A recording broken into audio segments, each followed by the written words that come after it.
City Council to order. Roll call, please. Kim. Here. Yang. Here. Bowie. Here. Coleman. Here. Johnson. Here. Jost. Here. Council President Naker. Here. I'm so sorry, then it is me. 7 present, none absent, with Councilmember Kim being remote. Welcome, everyone. Thank you so much for joining us for our City Council meeting today. We invite everyone to join us in standing for the Pledge of Allegiance. Pledge allegiance to the flag of the United States of America and to the republic for which it stands, one nation, under God, indivisible, with liberty and justice for all. Consent items 3 through 17 are before you for your consideration. I understand 15 is being taken for separate consideration. Is there anything else to be pulled from consent? Ms. Bowie? Oh, no. Oh, okay. All right, seeing none, I'll take a motion from Ms. Bowie for the balance of the consent agenda. All in favor say aye.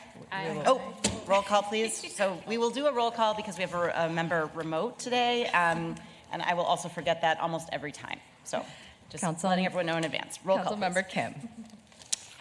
Aye. Yang. Aye. Bowie. Aye. Coleman. Aye. Johnson. Aye. Jost. Aye. Council President Naker. Aye. Okay, that's 7 in favor, none opposed. The consent agenda is adopted as amended. Item 15, Resolution 26-791, approving the mayor's appointment of Melanie McMahon to serve as the city's Director of Planning and Economic Development. Ms. Johnson. Thank you, Council President. One, I want to just share, I'm really excited about seeing this come through. I want to be able to share that over the last several months as a council member, I've had an opportunity to work really closely with Director McMahon, both on the HRA as the Housing and Redevelopment Authority Chair. And I think one of the things that has been really important to me continuing, and you've heard me echo multiple times, has been the council partnership with our city directors, but also in this regard, the dedication to housing, to economic development, and to revitalization here in our city. One of the things that has become really clear to me is that in order to be able to have that direct partnership, we also need to describe and have plans for what that looks like. We've had several conversations, which I've sincerely appreciated every time we've asked for Director McMahon to have a conversation with us. She has met us with, in meeting with us in person, which I've appreciated the time. And through those conversations have been a lot of pain points that have come through as well about what partnership can look like and continue to look like within the Housing and Redevelopment Authority, but also within the partnership within council and the director of one of the most important departments here in our city. And from that, we are still currently in the process of what that partnership piece will look like. We're still in the planning phases, and I think it requires a lot of time and effort, but also just intentionality. As the chair of the Housing and Redevelopment Authority, I want to be in a space to be able to support this appointment. I'm not in that current position at this time, and I'm asking for a 2-week layover until May 27th to be able to talk through this directly with Director McMahon. I've shared that through multiple conversations with her, with the Assistant Mayor, Stu Malinger, as well, because I think when you are rushing something, it's really important to make sure that if you're going to do an appointment, that you do it well. And I have the utmost respect for the Mayor's ability to appoint. I also have the utmost respect for the Council's ability to consent. And I think when we're looking at our authority and our space, it's full within our right to ask for time and intentional collaboration. And I'm very confident in Director McMahon's ability to do that. I'm asking for that time to be able to do that in conversation and deliberation that we have not had up until this point. And so that is my motion. I would like to actually lay this over for 2 weeks, pending that discussion with the anticipation and the commitment to come back to my colleagues about what that plan for communication looks like, what the deliverables look like, and also with the trust that at that time, with that commitment from Director McMahon, I'm happy to stand beside her in her appointment process at that time. Great. So the motion is for a 2-week layover. Is there discussion of the motion? Okay, we'll go Ms. Bowie, Vice President Yang, Ms. Coleman, Ms. Jost. Thank you, Council President. And also, I just wanted to say I just appreciate your thoughtfulness and your courage, honestly, Chair Johnson. When I think about, the day when we were appointed you as a chair, voted for you to be chair, I'm just really appreciative in terms of how you are bold and also very authentic and genuine dedicated to the priorities that you set straight in terms of housing, economic development, and revitalizing, and understanding that this role for a PED director has had its challenges, not personally to who's been in the role, but we understand as a city, we have seen quite a few turnovers in this role. And when we think about the relationship that we have with this new administration, Mayor her vision, and making sure there is alignment with our priorities, I appreciate you having our motion for this layover, because I do think much needed conversation needs to be had. I also want to just say to Director McMahon, I appreciate our relationship. McMahon has shown her great ability to be able to manage large development projects, been able to secure, some really incredible deals when it comes to the city of St. Paul. My support for a one-week layover is not a reflection of, I don't think that McMahon is, not ready for the job. It is more so a reflection around my leadership in terms of requiring both courage and openness, and the courage to ask those hard questions, the openness to continue the conversations to work towards alignment. If I had to vote today, I would be similar to Chair Johnson. I don't think I will be in a comfortable place to accept this appointment. And I just want to say, I think it's important for the administration to have conversations with this body that's rooted in trust, accountability, and how there is alignment with our wards. When we make appointments, especially of this magnitude, when I think about just the needs of our constituents, whether it's support for our small businesses, housing, accessibility, someone who can really speak to our tenant rights and economic justice is really important. I think the city council members really deserve a process that is thoughtful, transparent, and, like I mentioned, rooted in accountability. It is my responsibility, to my residents to represent them in the best way forward, which is why I cannot confidently say that my community concerns, our priorities have been fully addressed. And I think, using this 2-week layover will give us that time to get into alignment. Thanks, Ms. Bowie. Vice President Yang. Thank you, Council President. Just a couple of things from me.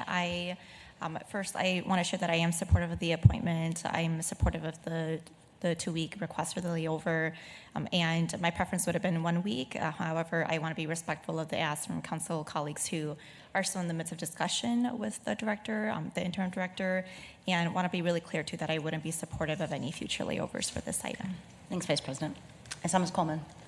Thank you, Council President, and thank you for the motion, Councilmember Johnson. I won't be supporting the layover at this time, and I'm very enthusiastically supporting the nomination. I think that there are a couple of things with, in my consideration of the layover.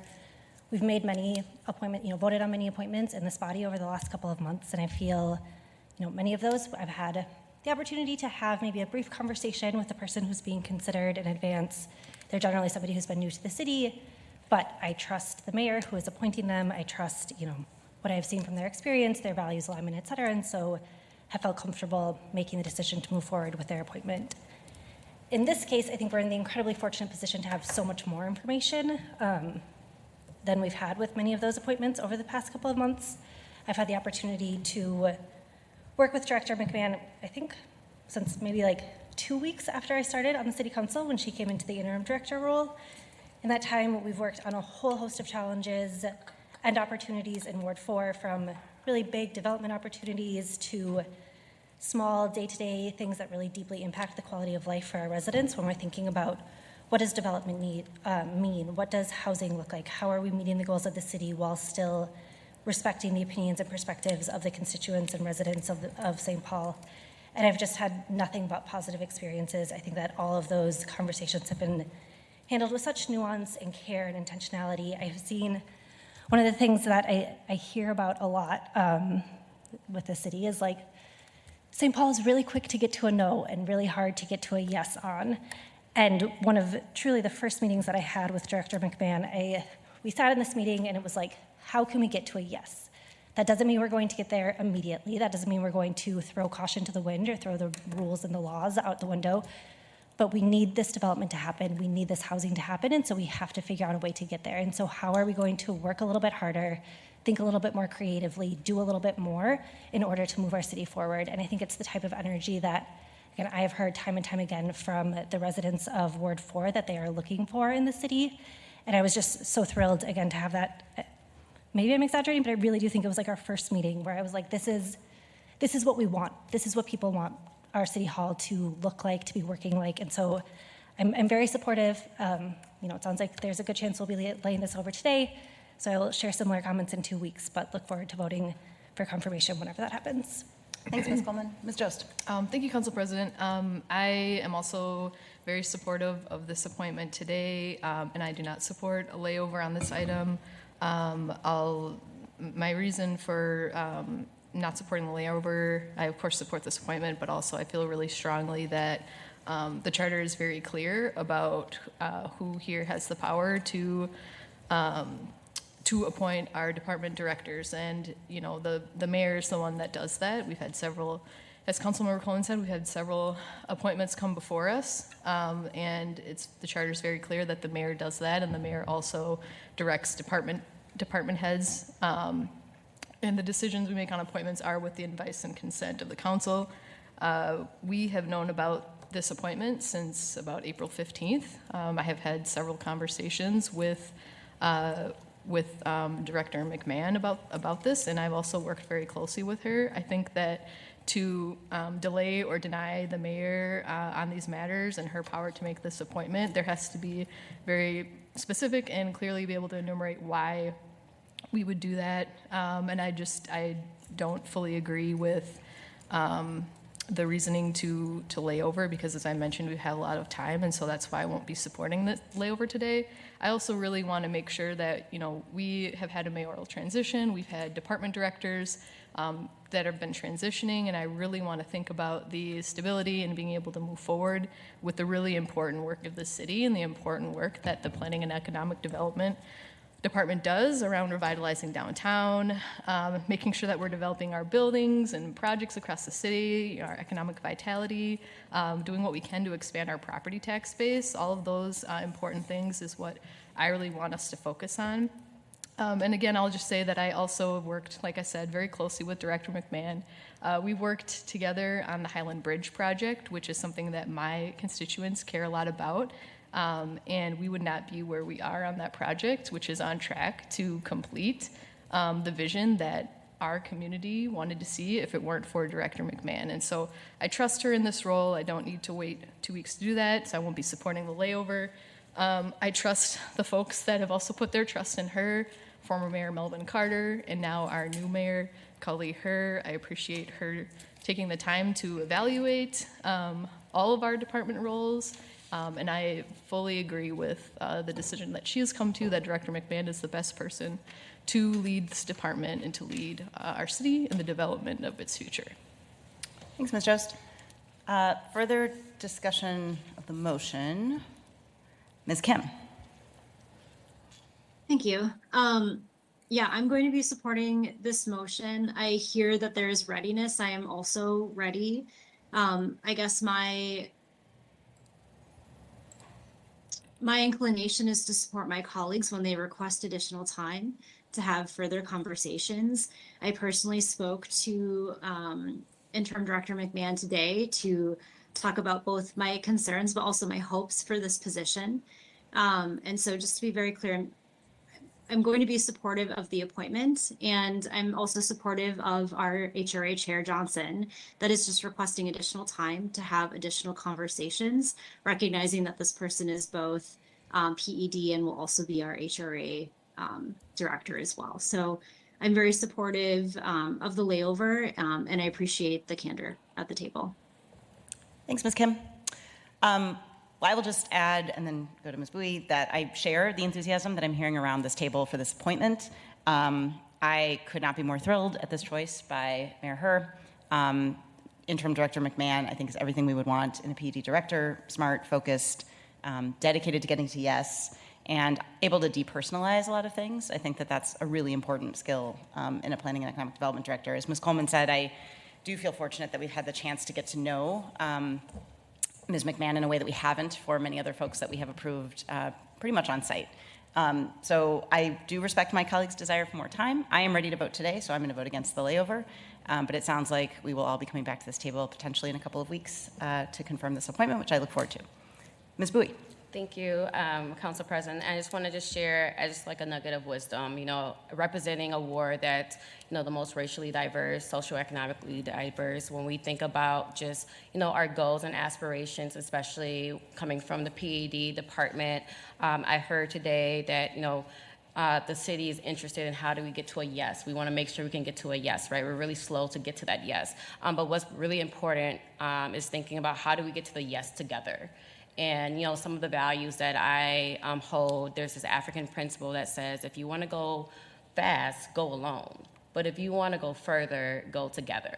And I think this 2-week layover, I just wanted to say, not that I'm not enthusiastic about Director McMahon's ability to really drive forward that department, but it's important that we can all go together as a council and we all represent a diverse body of communities that want to make sure that they're also included in the vision and the values and the goals for that department. So just wanted to share that. Ms. Johnson, and I think we'll call for a vote. Yep, and I will just simply share that I'm really thankful to hear about just some of the experiences folks shared across the table. One thing that I didn't share during my time was just around my opinion around the appointment. What I shared was my position on the appointment today, but what I think that is really important is each of us represent almost 46,000 people, especially on the east side.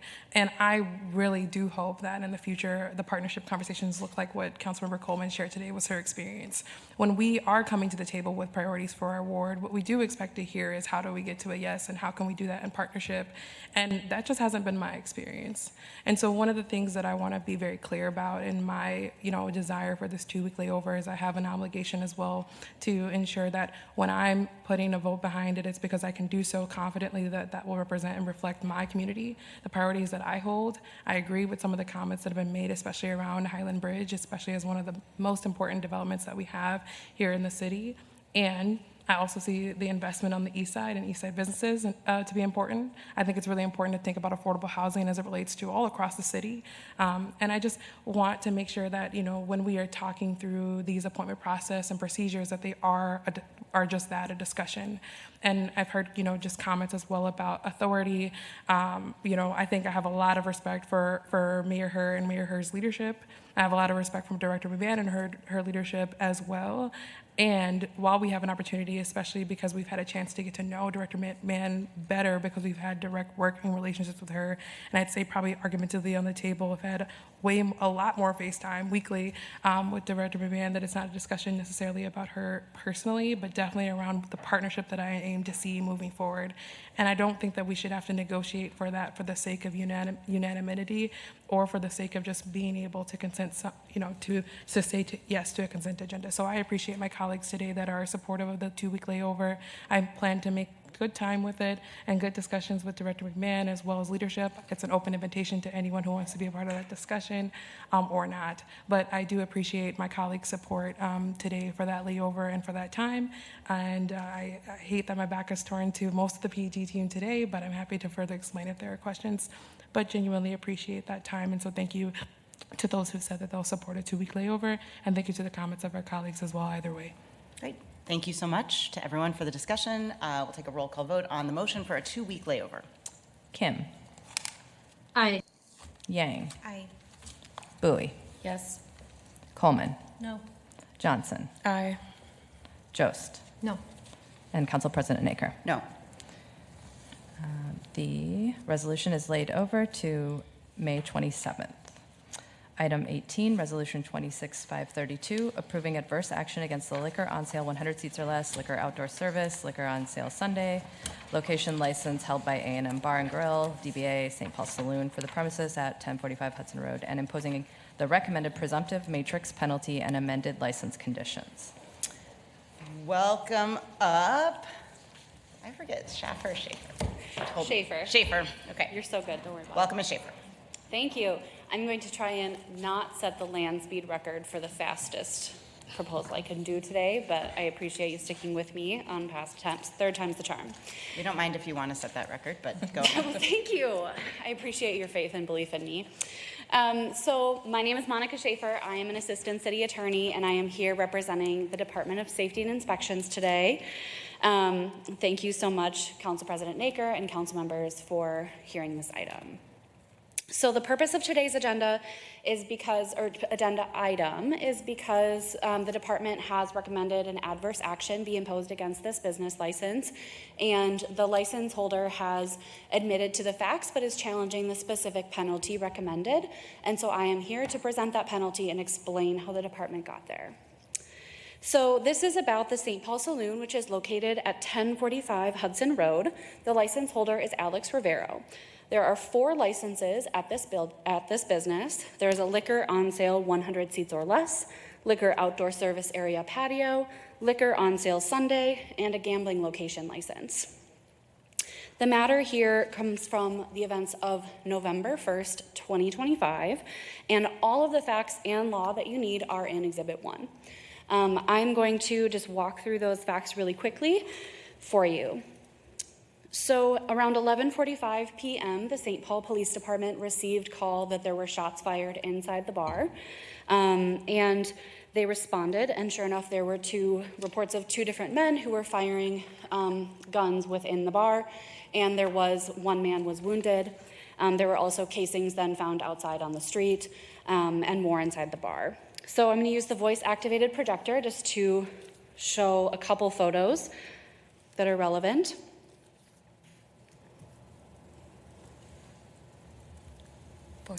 Voice-activated projector, go. Voice-activated projector. You can do it. Thanks, Greg. I find that just being positive and supportive of technology sometimes is enough. Just takes. Nice. Okay.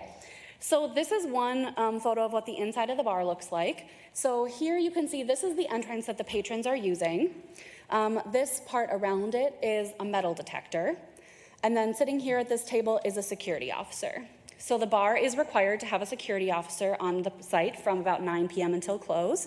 And that person needs to be identifiable. But as you can see in these photos, he is not.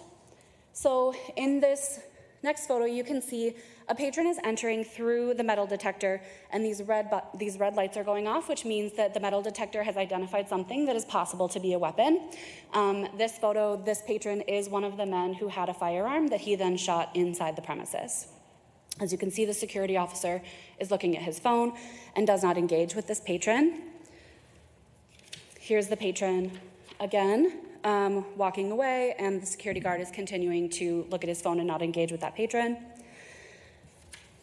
Then, here another violation is seen of 2 patrons smoking or vaping inside of the bar, which is a violation of the Minnesota Clean Indoor Air Act, the St. Paul Code, as well as the equivalent Ramsey County ordinance.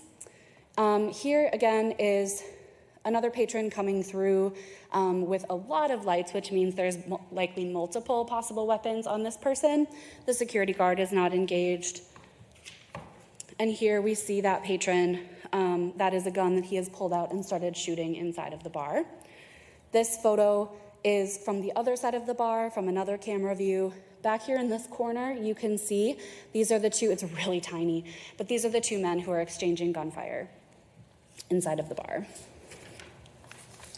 And I am done with the voice-activated projector.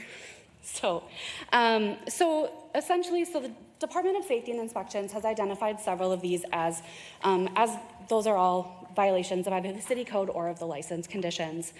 So essentially, the department can pursue an adverse action whenever there is a basis for such, and a basis is a violation, can be a violation of the license conditions, or it can be a basis is also when the licensee has created a serious danger to the public health, safety, or welfare, or the licensee performs or has performed their work in an activity that is in a way that is unsafe. And so that's what we see here, because the licensee does have a metal detector that has identified likely weapons and has not acted on that identification, and that is an unsafe business practice. So the department is recommending the imposition of, first of all, the matrix penalty. That is standard. It is about $500. Sorry, I think Mr. Wilms has yeah. something to say. Thank you, Council President. Sorry to interrupt, but I've been made aware that Councilmember Kim is not able to see the voice-activated projector, so Okay. I will need to take a copy and send it to her so she can see this. Yes, so they are the photos that I showed. Thank you so much. I'm sorry about that. The photos that I showed are in Exhibit 1 that is attached to the resolution. The photos are on pages 17 through 20 of that exhibit. The photos are numbered 5 through 12. Looks like we're getting the thumbs up from Ms. Kim, so Awesome. good to proceed. Thank you.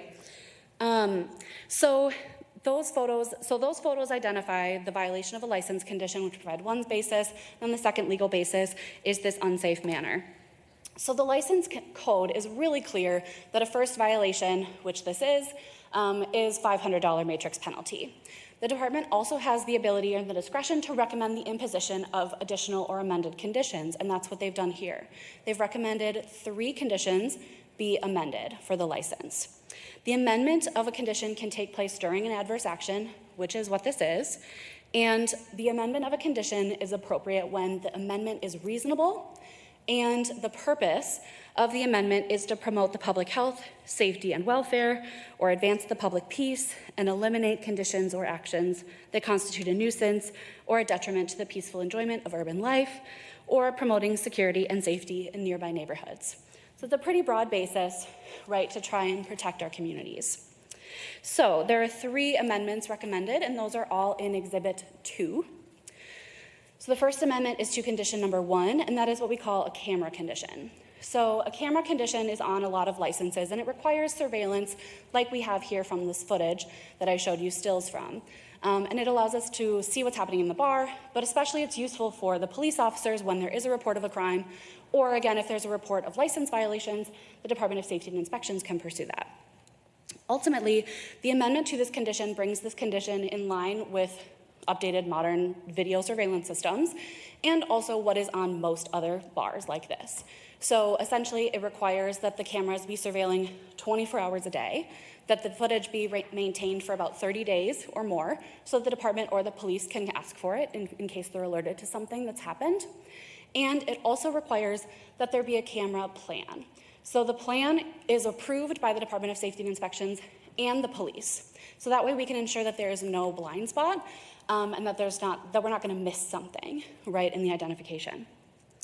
The second amendment, and this is reasonable, and the condition promotes public safety, security, and peace to ensure accountability.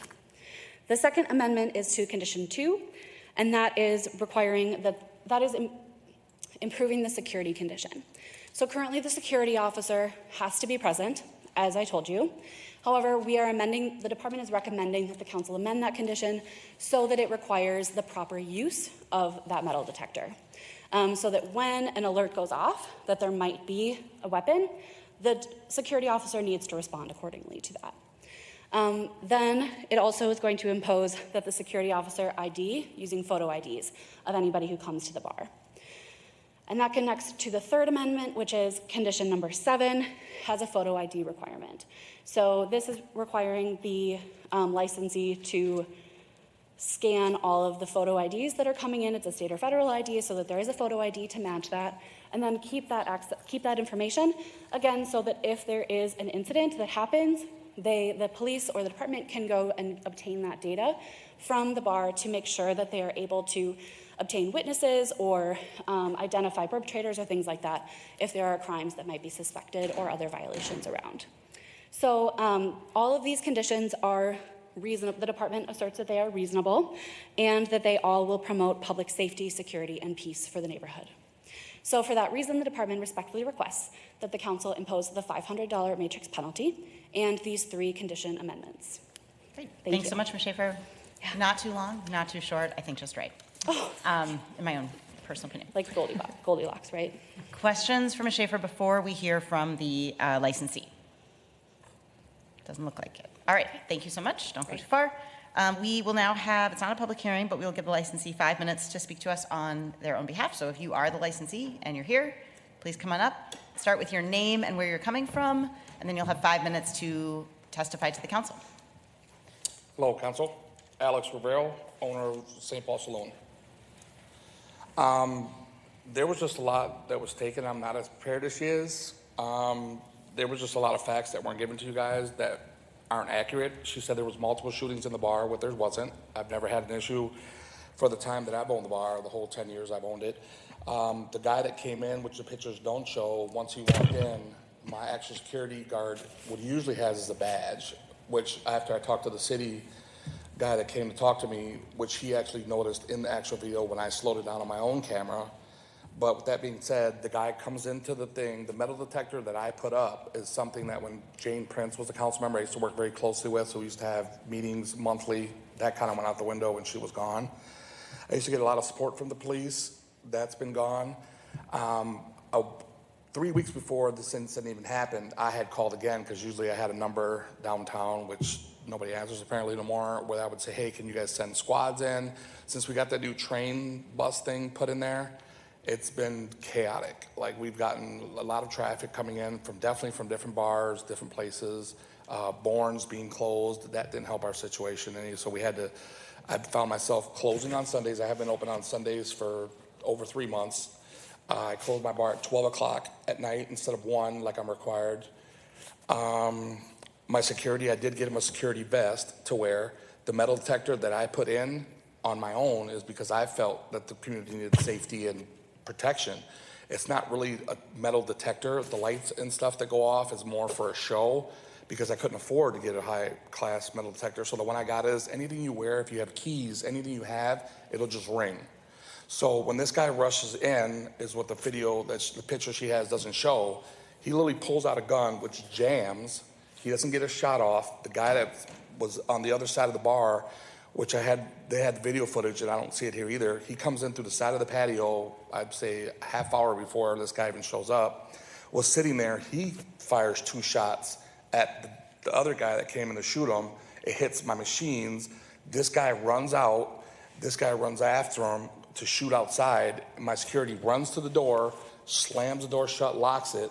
After they're having whatever altercation, the same guy that did the shooting that shot 2 shots inside runs, you can see him on my video footage trying to get into the camera through the front door, runs down the street. Therefore, the other guy unjams his gun apparently, shoots shots outside. That's where he gets hit. So he never got hit in the bar. It never was multiple shooting back and forth. I mean, it was an ugly situation because not only did I lose staff behind it, because it's just a bad deal all the way around. Can I just pause you, sir, for 1 second? Yes. And we'll stop your time, which I know you can't see, but we are timing over here. Ms. Schaefer, I thought that you had said that the licensee did not contest the facts, but was contesting the penalty. I just want to clarify, because it sounds like, sir, you're contesting some of the facts that were shared, and we expected that you were acknowledging the facts and contesting the penalty that we're talking about. And so because there's 2 different paths, and I just want to make sure. Yeah, the email that I received from DSI was that you were admitting to the facts but challenging the penalty itself. Yeah, what I literally told him, because he came to my office, because I've always had the same camera footage, I was like, hey, I can go through this with you and we can sit down, and we both agreed that the whole situation that she just said that there was multiple shootings, that's not exactly what just happened. So I don't know if I'm just being strayed one way and that's the only option I have. I just know I got a paper saying, hey, they're trying to penalize you, they're trying to have you buy this scanner thing that costs $4,500. I'm like, dude, we don't have that kind of resources. I have a security guard that's at the front door. The incident happened because the guy got through the back. I've locked the gates and chained them since then. Like, I've took my own steps already. And when she says to have a plan for the camera, like, my camera system is one of the best camera systems down there. Like, the police have come and said, hey, every time we come to your place, we can see if somebody has a penny that's been dropped. So if they need license plates, I've never had like the issue with the plan. So I think the plan of the camera system has always been in place as far as I was aware of. So it's one of those things where I don't have a lot of help, I guess, to figure out which way to go, or if I even have an option. I was just coming down and say, yes, the incident that happened. The guy shot off 2 shots, but it wasn't like she just explained. It wasn't a shoot off. Like, that never happened. The guy's you can clearly see in the video, his gun jams. He runs out of fear, and then it just got uglier after that. But we got names. I had to go to testify for this thing already, where the guy admitted, our camera footage, he's been locked up. The other guys, they're still looking for because he's on the run, I was just told. I don't really know what I can do at this point. I just know they were trying to give us penalties. It just seems like I was getting everything thrown at us, and it was nothing that we could really control. Like, I don't know what to do at this point, I guess. So, sir, first of all, thank you. I totally hear what you're saying and hear the confusion. What I'm going to suggest, with my colleagues' permission, is I think it would be really helpful to give you and Ms. Schaefer time to talk outside about the different options here, because we are not actually in the position of being able to evaluate the fact claims that you're making. And if there is a question about what actually happened, that goes through a different process. And I want Ms. Schaefer to be able to have time to explain that to you sort of outside of this room right now, this formal process, and then come back and decide what you want to do. Because in this particular room, all we can do is take facts that have been agreed upon and decide what the penalty should be. And it sounds like we're not there yet. So with my colleague's permission, I think I'd like to pause on this item, essentially, give you both time to talk, and then we'll come back to it. If that's okay. Okay. If that's okay. Yeah, that's Okay. absolutely fine. Okay. That's good. Thank you. Yeah, and Take I'll a just pause. hop back in the room, and then you'll know it's good to go. All right. Thank you so much. Yep, thank you all. Okay. Good. Is that okay? Yeah. Okay. Move on. Item 19, We should probably vote on it. or should we vote? Take a vote to, To pause. yeah. Okay. I'll make a motion to pause the item. Is it being withdrawn from today, or is it just? I think they'll just come back in a minute once they've talked. Okay. And reorder the agenda, I guess is my motion. Okay. Roll call, please. Yes. Kim, Aye. Yang, Aye. Bowie, Aye. Bowie, I'm sorry, Coleman, Aye. Johnson, Aye. Jost, Yes. Council President Naker. Aye. 7 in favor, none opposed. The item is paused and the agenda is reordered. We'll move on to item 19, ordinance 26-25, amending Chapter 66 of the Legislative Code to correct a scrivener's error related to allowing additional lot coverage for providing functional green roof space. And for our millions of viewers at home, and for those who are here today, anyone who doesn't follow us every week, we have 3 weeks at least to adopt an ordinance. We have a first reading where we get a staff report, a second reading where we have a public hearing, and at the last week or subsequent weeks, we finally adopt the item. So anything here before us for final adoption has already been heard and considered at least twice before. This item is before us for final adoption. I will take a motion from Ms. Jost to approve. Any discussion of that motion? Seeing none, roll call, please. Kim. Aye. Yang. Aye. Bowie. Aye. Coleman. Aye. Johnson. Aye. Jost. Yes. Council President Naker. Aye. 7 in favor, none opposed. The ordinance is adopted. Item 20, ordinance 26-26, updating Chapter 310 of the Legislative Code pertaining to uniform license procedures to extend payment of license renewal fees owed in calendar year 2026.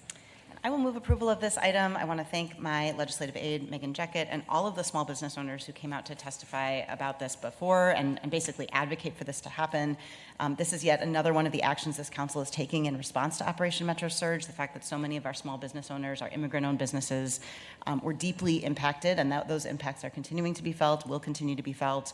And one of the asks to the city was at least don't be part of the problem. At least don't impose these thousands of dollars of renewal fees at a time when we're already suffering so much. And so I'm glad that we are getting to this point where today we'll be able, hopefully with my colleagues' support, to extend the payment of these renewal fees and essentially not require those fees to be paid throughout this calendar year until next year.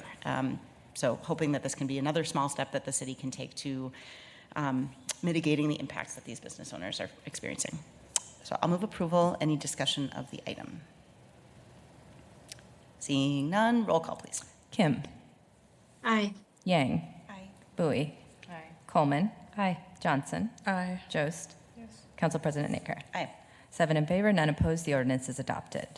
Item 21 is Resolution Public Hearing 26-105, approving the petition of the Department of Parks and Rec on behalf of the City of St. Paul to vacate the public right-of-way Morton Street in Baker Playground. This brings us to the public hearing section of our agenda. When I call your public hearing, come on up and stand between the 2 microphones. You'll have 2 minutes to testify, and please sign in when you're done. This is a public hearing on item 21. Is there anyone here to speak on this item? Seeing none, I'll take a motion from Vice President Yang to close the public hearing and approve. Roll call, please. Kim. Aye. Yang. Bowie. Aye. Coleman. Aye. Johnson. Aye. Jost. Yes. Council President Naker. Aye. 7 in favor, none opposed. The resolution is adopted. Item 22, Resolution Public Hearing 26-110, authorizing the Department of Parks and Rec to accept additional grant funding in the amount of $43,745 from the State of Minnesota Department of Natural Resources to support St. Paul's tree planting program. This is a public hearing. Is there anyone here to speak on this item? I will say yay trees. Seeing none, I'll take a motion from Ms. Jost to close the public hearing and approve. Roll call, please. Kim. Aye. Yang. Bowie. Aye. Coleman. Aye. Johnson. Aye. Jost. Council President Naker. Aye. 7 in favor, none opposed. The resolution is adopted. Item 23, Resolution Public Hearing 26-112, approving the application of OSP Events for a sound level variance in order to present amplified sound for the Lower Town Sounds event series on Thursdays in June, with the potential addition of Thursdays in August at 221 5th Street East, Mears Park. This is a public hearing. Is there anyone here to speak on this item? Seeing none, I'll take a motion from Ms. Coleman to close the public hearing and approve. Roll call, please. Kim. Aye. Yang. Bowie. Aye. Coleman. Aye. Johnson. Aye. Jost. Council President Naker. Aye. 7 in favor, none opposed. The resolution is adopted. Item 24, Resolution Public Hearing 26-116, authorizing the Police Department to accept the donation from the Ramsey County Chiefs of Police Association, which is designated for officer travel costs when representing the Police Department at the National Police Week in Washington, D.C. This is a public hearing. Is there anyone here to speak on this item? Seeing none, I'll take a motion from Ms. Johnson to close the public hearing and approve. Roll call, please. Kim. Aye. Yang. Bowie. Aye. Coleman. Aye. Johnson. Aye. Jost. Council President Naker. Aye. 7 in favor, none opposed. The resolution is adopted. That brings us to the legislative hearing consent agenda section, which I will let Ms. Cylinder actually read. Legislative hearing consent agenda items 25 through 32 are before you for your consideration. Welcome. Thank you. I was about to say Ms. Mormont. It flows very naturally. Good afternoon, Council President, council members. As of right now, I'm not aware of anyone here to testify in a legislative hearing item.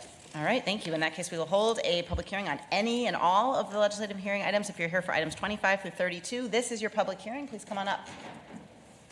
Seeing none, I'll take a motion from Vice President Yang to close the public hearings and approve the legislative hearing items with all emendations and recommendations of the legislative hearing officer. Roll call, please. Kim. Aye. Yang. Aye. Bowie. Aye. Coleman. Aye. Johnson. Aye. Jost. Council President Naker. Aye. 7 in favor, none opposed. The legislative hearing consent agenda is adopted as amended. Brings us to the end of our agenda. It doesn't look like our guests are back quite yet. So we have to do what? Oh, when we get to it. Or you're saying just do it later? Are they coming? Are they ready or not? Okay, why don't we do any news from the wards while we wait? And then if we get to the point where we, yes, hi. All right, so I'm going to take a motion from Ms. Johnson to recall. Take out of order, recall. To take out of order number 18. Roll call, please. Kim. Aye. Yang. Here. Aye. Bowie. What is this, the vote? We're recalling this item. Oh, recalling. Okay, aye. Aye. Thank you. Coleman. Aye. Johnson. Aye. Jost. Council President Naker. Aye. Okay, so there's a couple different options for how to proceed. So Mr. Rivero agrees to the essential pieces of this, that there was gunfire that happened in the bar on this evening, and that the security officer was not wearing was not visibly identifiable. And so my understanding is that essentially he's challenging any monetary impacts that these conditions are going to have on his business. Yes. And that's what he objects to about these conditions. So unfortunately, we can't really negotiate conditions at this point. So he has a couple options. He can choose to ask if the city council would be willing to lay this over for him to try to talk to DSI some more about these particular conditions. I've also told him that he has also, even if these conditions are imposed, he can still work with DSI to come into compliance with these new conditions, if that's what happens.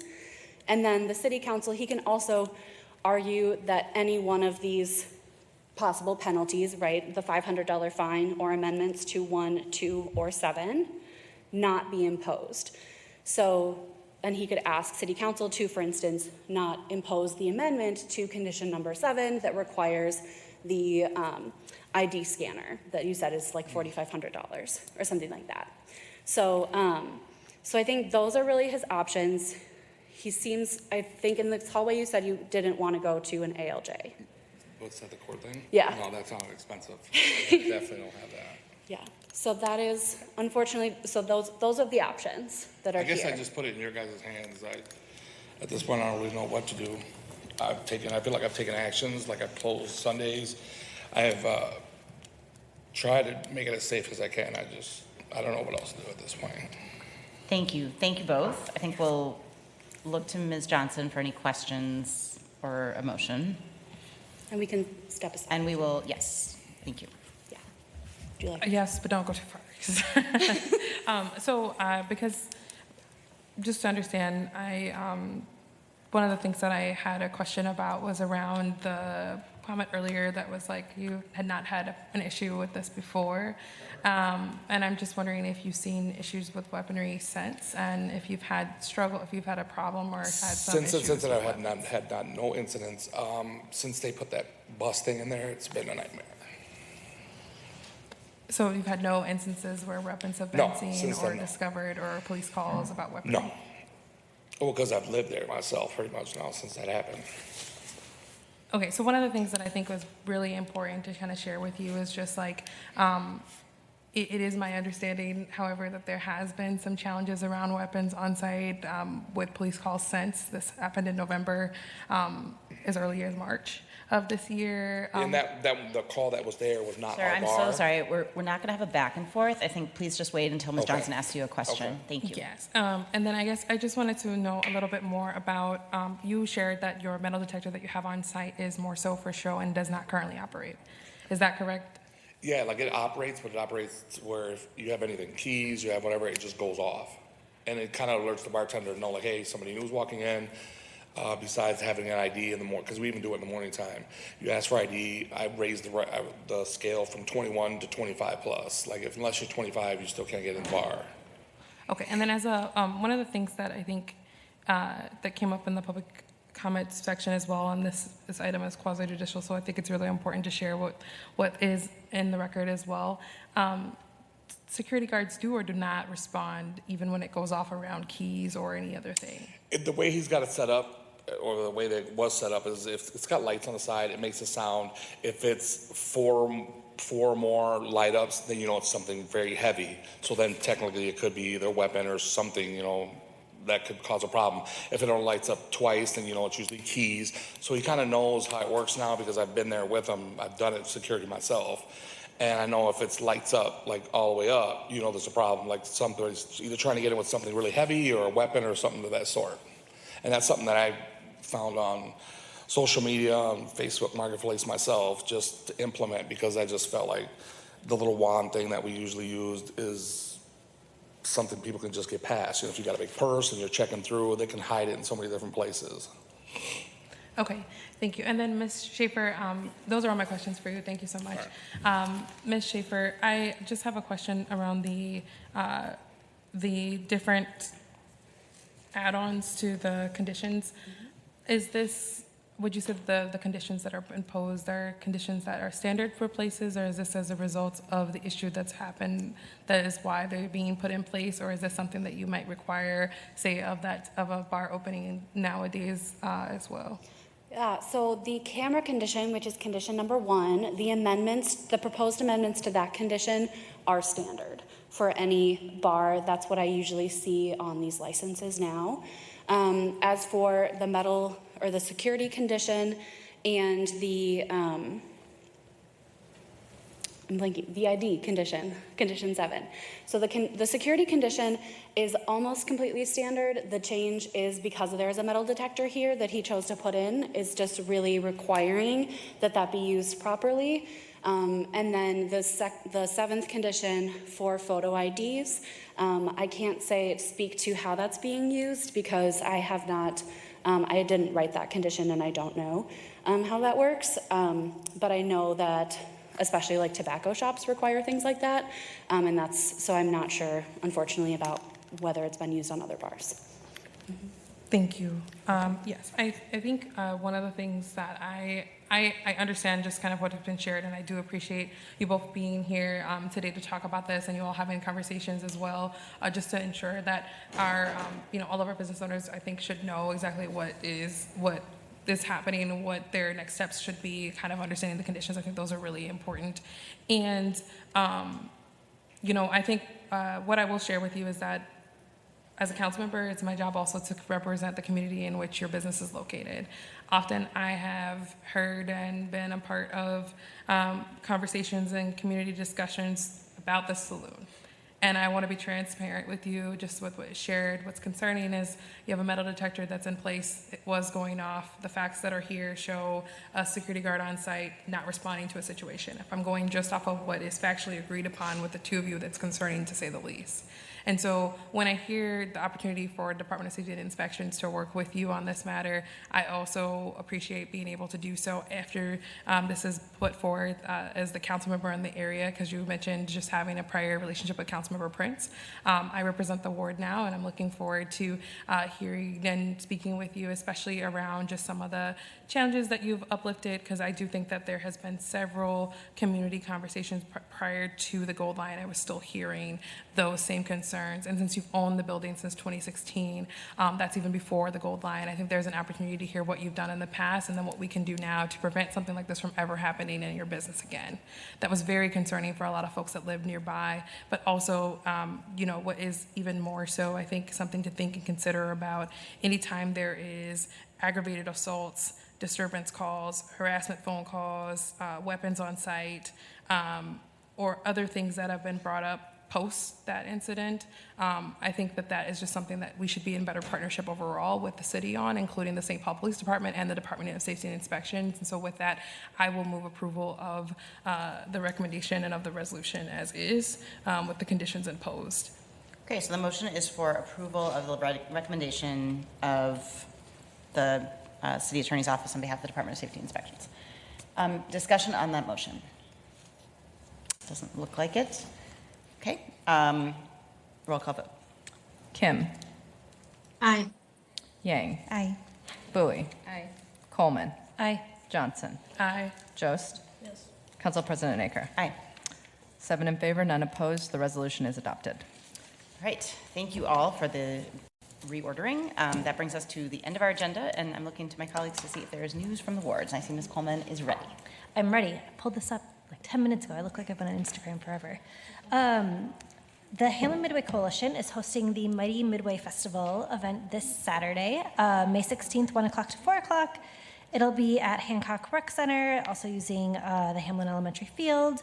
It's free, rain or shine, afternoon of entertainment, food, games, a bake sale, community expo, and more. So looking forward to that. Exciting.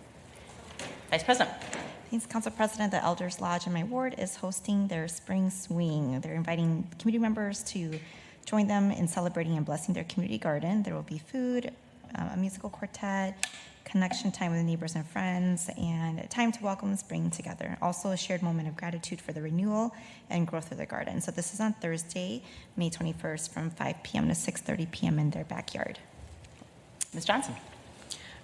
And our office will be, it's this time of the year where we have provided last year as well as this year a Hams Brewery redevelopment update. So our office will be hosting that in coordination with the developer of the site, JB Ving, and his team on Monday, May 18th from 5:30 to 7 at Hope Academy. We did a similar event last year, and so we look forward to being able to provide an update on the largest redevelopment project in our ward. Very exciting. Ms. Bowie. Thank you, Chair Johnson, excuse me. It's a long day. President Aker, for news from my ward, next week, actually on Tuesday, May 19th, from 5 to 7 p.m., I believe I'll be in, President Aker, your ward, Ward 2, for We Are In This Together as a town hall on protecting residents and also the election. So Police Chief Alex Henry, St. Paul Mayor, Mayor Herr. Also, we have Ramsey County Attorney John Choi and myself will be joining a panel just talking about election protection in the midst of Operation Surge. So that would take place, I'm looking for, it looks like you have to register for the address, but it's also on my newsletter, and I'll be sharing it on social media. Great. Ms. Kim? Thank you. Rice Larpenter is hosting In Bloom this Saturday at McCarran's, 1 to 3 p.m. There's also the Como Community Garage Sale that's happening the 14th through the 17th. And hot off the press, the state legislature approved $40 million of rental assistance today, in fact, in a supermajority of both chambers. So Chair Johnson, I'll be reaching out to you right now to see how we help position the city to ensure that we receive some funds for our residents in St. Paul. That is the best news I've heard all day.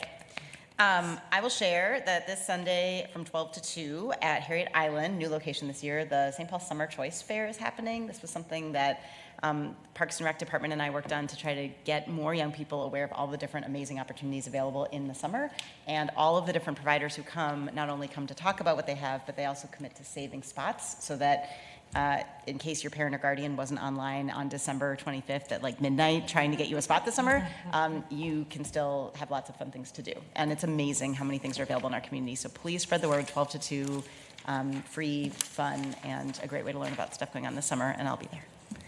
Ms. Johnson, did you have another one? Yeah, I was just going to share that this time tomorrow, the tenant protections ordinance will be in place. And one of the things that has come from a whole year of implementation has been the partnership between the city and multiple departments and ensuring that when this ordinance kicks off, that it's able to do that in full ability. And so we had our community event last week on tenant protections, but the ordinance itself goes into effect tomorrow. Folks want to get more information on that, they can just go to stpaul.gov/tenant protections. And so that's where the website is, and you can also see the information about the ordinance. Folks can, ask any questions that they have that is there. And they also hired a tenant protections staff member who was present at the community event, but who will also be a part of the team when it comes to enforcement. So super excited about that, and it's been a long time waiting, but tomorrow is the first day of it being in effect. With $40 million of emergency rental assistance from the state. Great. Lots of good news are on the table and a lot of good news that correlates to each other. So with that, thank you all so much for a good meeting. We are adjourned.